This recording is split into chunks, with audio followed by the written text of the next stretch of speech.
এই 10টি গুণ যার মধ্যে থাকবে আমার আল্লাহ রাব্বুল আলামিন বলেন অবশ্যই ওই ব্যক্তিকে ক্ষমা করে দেওয়া হবে। তার পাশাপাশি কাল হাশরের ময়দানে ওই ব্যক্তিকে মহা পুরস্কৃত করবেন। সুবহানাল্লাহি বিহামদিহি সুবহানাল্লাহিল আযীম। প্রিয় দর্শক, আসুন আমরা এই 10টি গুণের অধিকারী হই। আসসালামু আলাইকুম ওয়া রাহমাতুল্লাহি ওয়া বারাকাতুহু। নাহমাদুহু ওয়া নুসাল্লি আলা রাসূলিহিল কারীম, আম্মা বা'দ। Welcome to Sylhet online. যে যেখান থেকে আমাদের ভিডিওটি দেখতেছেন সবাইকে জানাচ্ছি আন্তরিক শুভেচ্ছা ও অভিনন্দন।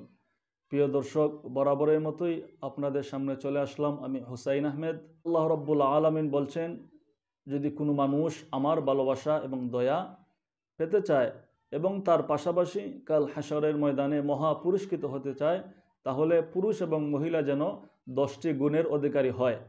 আসুন আমরা জেনে নেই এই 10টি গুণ কি কি। আমরা সংক্ষিপ্ত আকারে এই 10টি গুণের কথা বর্ণনা করার চেষ্টা করব ইনশাআল্লাহ।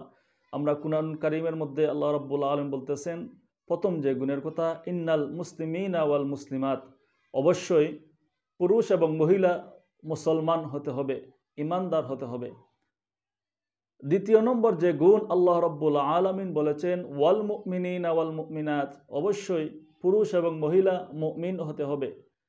মুমিন কাকে বলা হয়? যদি আমরা সংক্ষিপ্ত আকারে বলি, যদি কোনো মানুষ আল্লাহ রাব্বুল আলামিনের আদেশ এবং নিষেধ সদা সর্বদা সঠিকভাবে পালন করে, ওই ব্যক্তিকে মুমিন বলা হয়।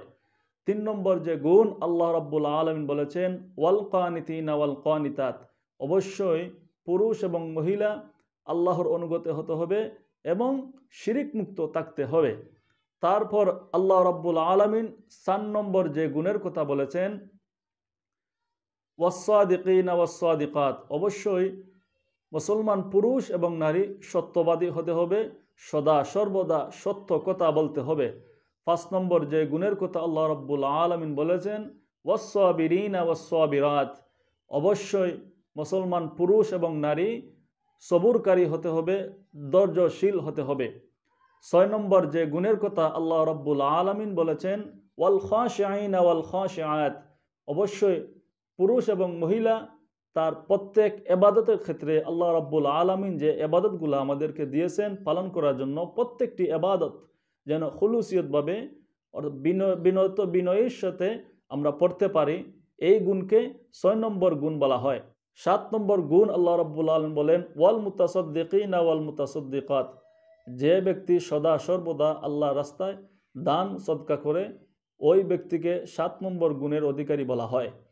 8 নম্বর গুণ আল্লাহ রাব্বুল আলামিন বলেন, ওয়াস-সাইমিনা ওয়াস-সাইমাত, যে ব্যক্তি সদা সর্বদা সঠিকভাবে তার উপর যতটুক রোজা ফরজ হয়েছে সঠিকভাবে পালন করে, ওই ব্যক্তিকে 8 নম্বর গুণের অধিকারী বলা হয়। 9 নম্বর যে গুণ আল্লাহ রাব্বুল আলামিন বলেছেন, ওয়াল হাফিজিনা ফুরুজাহুম ওয়াল হাফিজাত, অবশ্যই যে পুরুষ এবং মহিলা তার লজ্জাস্থানকে হেফাজত করে, ওই ব্যক্তিকে 9 নম্বর গুণের অধিকারী বলা হয়। 10 নম্বর যে গুণ আল্লাহ রাব্বুল আলামিন বলেছেন সর্বশেষ, ওয়াজ-জাকিরিন আল্লাহ কাসীরান ওয়াজ-জাকিরাত, অবশ্যই যে ব্যক্তি সদা সর্বদা সব সময় আল্লাহকে স্মরণ করে, ওই ব্যক্তিকে 10 নম্বর গুণের অধিকারী বলা হয়।